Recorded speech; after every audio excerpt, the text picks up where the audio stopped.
વડોદરા શહેરના અલકાપુરી વિસ્તારમાં આજે એક દીપક નામનો યુવક વિશાળ વૃક્ષ પર ચડી ગયો હતો। 2 કલાકની ભારે જહેમત બાદ વડી ફાયર બ્રિગેડની ટીમે યુવકને સહી સલામતી રીતે રેસ્ક્યુ કર્યો હતો અને ત્યારબાદ પોલીસે તે યુવકને લઈ ગઈ હતી। યુવકને સમજાવવા છતાં તે નીચે ઉતરવા માટે તૈયાર ન હતો અને વિવિધ પ્રકારની માંગણીઓ કરી રહ્યો હતો।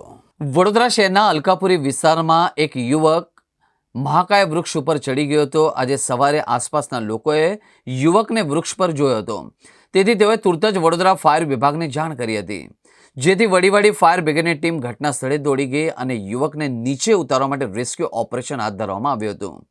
આ સમયે પોલીસની ટીમ પણ સ્થળ પર દોડી આવી હતી। પોલીસ અને ફાયર બ્રિગેડની ટીમે યુવકને ખૂબ જ સમજાવ્યો હતો। યુવકને સમજાવતા છતાંય તે નીચે ઉતરવા માટે તૈયાર ન હતો અને વિવિધ પ્રકારની માંગણીઓ કરી રહ્યો હતો।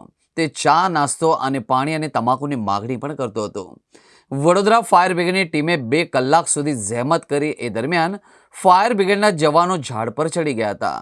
યુવક ફાયર બ્રિગેડના જવાનોને મારવાનો પ્રયત્ન કરી રહ્યો હતો, જેથી ફાયરના જવાનોએ જીવ પણ તાળવે ચોંટ્યા હતા। જોકે ભારે સમજાવટ અને ફાયર બ્રિગેડના જવાનોની મહેનત બાદ તેને રેસ્ક્યू કરવામાં આવ્યો હતો। ऊपर ये मेरा मोबाइल चोरी हो गया बोल रहा था, ये वाला मोबाइल। इसका बिल भी बताया मैंने, तो भी नहीं सुन रहा था।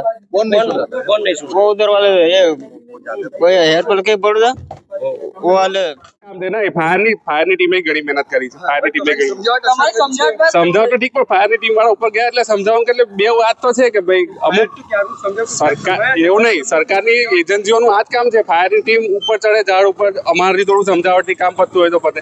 ચલો, થેન્ક યુ। 1 થી 1.5 કલાકની પ્રયત્ન કર્યા બાદ અત્યારે સફળતા મેળવેલ છે, એટલે સહી સલામત એને નીચે ઉતારી દીધેલ છે અને આપણે પોલીસને સોંપેલ છે, જેનું નામ કદાચ દીપક જાણવા મળેલ છે। કેવા વિઘ્નો આવ્યા, કેવી રીતે આખું ઓપરેશન પાર પાડ્યું છે?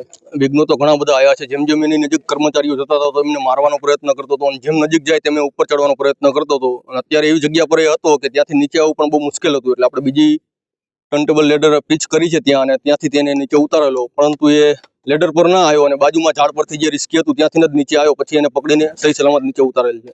માનસિક અસ્વસ્થ હોય એના વ્યવહાર પરથી એવું લાગ્યું છે? એના વ્યવહાર પરથી જયારે કર્મચારીઓને નજીક ઉપર ઝાડ પર જતા હતા ત્યારે તેવું લાગી રહ્યું હતું કે માનસિક અસ્થિર હોઈ શકે, કેમ કે કર્મચારીને મારવાના પ્રયત્નો કરી રહ્યો હતો।